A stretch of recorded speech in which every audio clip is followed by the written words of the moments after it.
Seperti yang kalian tahu kan, beberapa bulan yang lalu terdengar tuh adanya keretakan hubungan rumah tangga antara Mbak Imung dengan istri. Nah, akhirnya hari ini Mbak Imung ada buka suara terkait hubungan rumah tangganya. Mbak Imung membenarkan bahwa ia telah mentalak cerai istrinya. Sudah selama 7 bulan Mbak Imung dengan istrinya ini pisah rumah. Menurut informasi dari Mbak Imung, keretakan hubungan rumah tangganya itu disebabkan adanya orang ketiga. Bahkan orang ketiga ini adalah teman dekatnya dia sendiri. Tidak ada hubungan kerja sama sekali dengan dirinya. Mbak Imung bilang kalau dia ini udah menahan masalah ini selama 1 tahun lamanya. Istrinya dengan teman dekatnya beberapa kali kepergok selingkuh. Akan tetapi di awal-awal Mbak Imung ini mencoba memaafkan istrinya. Namun Mbak Imung kembali memergoki cinta terlarang itu di handphone istrinya, di mana istrinya mengganti nama kontak pria itu menjadi nama wanita. Adanya dugaan postingan video Mbak Imung pada pertengahan tahun 2024 mengisyaratkan dugaan perselingkuhan istrinya. Dalam video tersebut memperlihatkan anaknya yang baru lahir. Dan Mbak Imung menambahkan sindiran yang berisi, "Siapa yang belum punya anak, saya doain cepat punya anak. Sabar, tapi jangan ganggu istri orang ya." Mbak Imung juga mengungkapkan bahwa ia sudah membicarakan perihal ini terhadap keluarganya dan terhadap keluarga istrinya. Mbak Imung mengaku sudah siap menghadapi proses perceraian di tanggal 23 Oktober mendatang. Bahkan ia tidak keberatan untuk bertemu kembali dengan istrinya di ruang persidangan setelah beberapa bulan tidak bertemu. Saya itu nggak pernah ngecek handphone istri saya karena saya sangat percaya sama dia. Ya, demikianlah perempuan. Ia hanya ingat kekejaman orang pada dirinya walaupun kecil, tapi lupa akan kekejamannya sendiri pada orang lain padahal begitu besarnya. Ya, sudah diberi kepercayaan full. Tapi nyatanya, kalau dikekang, nggak mau. Katanya apa? Overprotective. Jadi laki-laki kok gitu?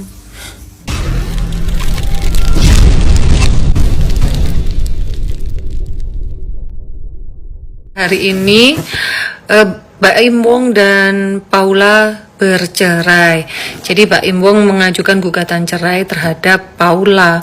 Nah, sebenarnya mungkin sudah banyak yang menebak ya, karena mereka jarang tampil bareng dan udah nggak pernah memposting-posting lagi foto berdua begitu ya.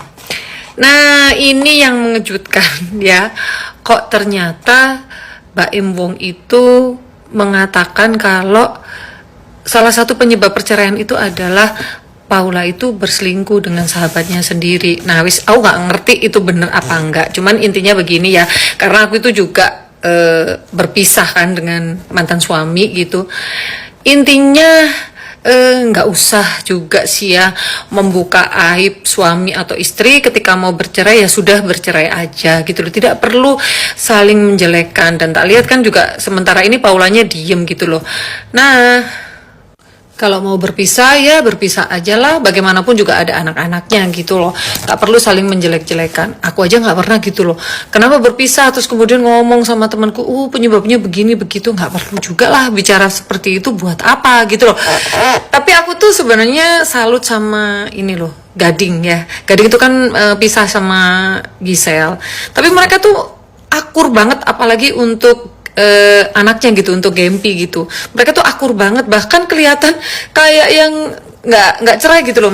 Walaupun mungkin Gisel juga udah punya cowok, atau mungkin juga Gading ada cewek, nggak ngerti juga ya. Tapi Gading itu kan tidak pernah memberikan statement kenapa berpisah sama Gisel gitu loh. Jadi cukup untuk mereka berdua. Mungkin rumah tangganya sudah tidak bisa diselamatkan lagi. Jalan terbaik adalah bercerai. Yang penting mereka berdua kompak untuk urusan anak-anak ya. Dan kalau tak lihat sih ya buat apa gitu loh kita ngomongin kejelekan mantan, juga nggak ada gunanya gitu loh. Kalau memang nggak cocok ya udah berpisah setelah melalui banyak pertimbangan. Apalagi mungkin Mbak Im sama Paula itu kan udah kelihatan jarang tampil bareng kan, mungkin ya juga udah banyak pertimbangan yang akhirnya mereka memutuskan untuk berpisah gitu loh. Mbak Imung resmi mengajukan gugatan cerai terhadap istrinya, Paula Verhoeven. Kini terungkap sosok pria yang diduga sebagai selingkuhan Paula, yang ternyata adalah teman dekat dari Mbak Im sendiri. Beberapa bulan yang lalu, Mbak Im pernah membocorkan ciri-ciri laki-laki tersebut saat mengungkapkan kekecewaannya sebelum mengambil langkah hukum. Hal ini menambah spekulasi di kalangan publik mengenai dinamika rumah tangga pasangan selebriti ini. Pengajuan gugatan cerai Mbak Im Wong menandai babak baru dalam hubungan mereka yang sebelumnya sempat menjadi sorotan media sosial. Pasca resmi menggugat, Mbak Im Wong mengungkap rahasia mengejutkan terkait rumah tangga yang ia bangun selama 6 tahun dengan Paula. Jadi, bagaimana tanggapan kalian? Silahkan tulis komentarnya di bawah. Dan permohonannya adalah juga terkait dengan hadona anak yang di bawah umur, dengan persoalan-persoalan yang kita sampaikan. Ini bukan hal yang mudah diambil keputusan, cukup berat, tapi ini yang terbaik yang harus dilakukan di saat sekian tahun harus mengalami penderitaan yang luar biasa. Tidak gampang seseorang laki-laki mengalami keadaan seperti ini. 1 tahun bukan waktu yang cepat, lama sekali dia harus menderita, tidak sanggup. Akhirnya pengadilan diserahkan persoalan ini ke pengadilan, seperti itu. Tapi sikap Paula sendiri di saat digugat cerai sama kamu gimana? Anda tanya ke Paula. Mungkin ngobrol gitu sama Bang Fahmi, perselingkuhannya sejauh mana? Terus ada melanggar hukum pernikahan nggak sih Bang?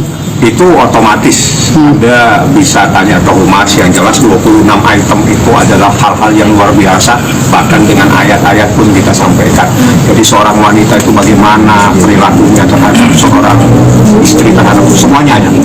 Dalil-dalilnya juga bukan hanya KUH, bukan hanya undang-undang perkawinan, termasuk kompilasi hukum Islam, termasuk ada beberapa hadis kita sampaikan. Bagaimana sikap seorang istri terhadap suaminya, semuanya secara mendetail kita sampaikan. Detik kami sampaikan, kejadian tahun ini dan tahun-tahun kita sampaikan. Seperti itu. Ini hal yang berat. Tapi ini Bang Baim, Tanya dengan postingan Kak Baim yang dulu di Juni lalu, jangan ganggu istri orang, itu ada kaitannya dengan hal ini. Jujur.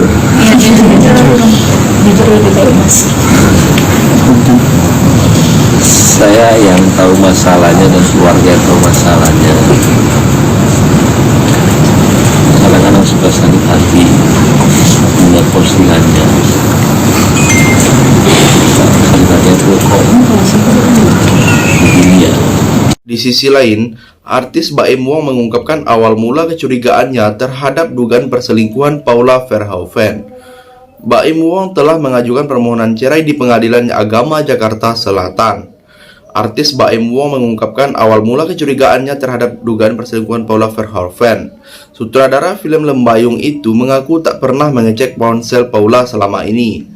Baim Wong juga mengaku pertama kali mendengar kabar perselingkuhan itu dari asisten pribadi Paula Verhoeven. Baim Wong hanya bisa pasrah dengan kabar buruk tersebut. Kecurigaan Baim Wong semakin kuat ketika mengetahui kontak laki-laki yang diduga selingkuhan Paula Verhoeven diganti namanya. Jadi, bagaimana tanggapan kalian? Tinggalkan komentarnya di bawah. Buat Baim Wong yang udah klarifikasi terkait perceraian. Jadi nih lo kalau mau bikin klarifikasi, jangan lo buka aib istri lo. Itu yang pertama, ya. Karena apa? Belum tentu isu perselingkuhan itu benar. Ya karena gini loh ya.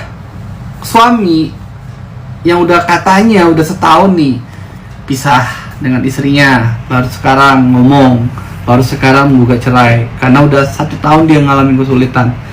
Pertanyaannya, kalau memang Paula selingkuh, mana buktinya? Apa buktinya perselingkuhan? Apa iya harus dibeberin di media untuk mendapatkan simpatik dari netizen yang selama ini mungkin perceraian lo orang bakal menghujat lo, dibilang lo pelit lah, dibilang lo membanding-bandingin lah. Tapi ya logikanya kalau memang benar ya udah cukup lo keep aja sebagai bahan bukti lo di pengadilan. Lo siapin aja buktinya, bukti WA, bukti teleponan, terus ada nggak pertemuan-pertemuan secara diam-diam, mungkin itu juga butuh saksi loh. Jadi ngomongin orang selingkuh, istri selingkuh itu juga harus punya dasar yang kuat gitu. Itu yang pertama nih ya buat Baim. Terus kedua, lo jangan mengiring opini ya. Netizen ini jadi ngiranya si Dimas Heto, ngarahnya ke sana. Apalagi lo bikin caption, semoga yang belum punya anak diberikan segera keturunan, tolong jangan ganggu istri orang. Yang begitu saja lo udah bikin orang akhirnya ya lo tau lah sosok Dimas Seto kan di mata publik. Terakhir, Paula Verhoeven memilih tetap diam sejak Baim mendaftarkan gugatan cerai talak di Pengadilan Agama Jakarta Selatan. Paula hanya mengunggah ulang video kajian dari Ustadz Hanan Attaqi. Dalam video tersebut, Ustadz Hanan Attaqi membahas tentang cara bersikap saat ada orang yang berbuat jahat. Paula Verhoeven juga mengunggah kata-kata dari Ali bin Abi Thalib. Tidak perlu menjelaskan dirimu kepada siapapun, karena yang menyukaimu tidak butuh itu, dan yang membencimu tidak akan percaya tersebut. Demikian keterangan dalam unggahan Paula. Level tertinggi kamu berdamai dengan diri sendiri adalah tidak masalah kalau orang lain salah paham tentangmu. Selama Allah Maha Tahu segalanya, lanjut Paula dalam postingan feed terbarunya. Jadi, sampai di sini bagaimana pendapat kalian? Silahkan tulis komentarnya di bawah sebanyak-banyaknya. Saya dari channel YouTube Segulang TV pamit, sampai jumpa.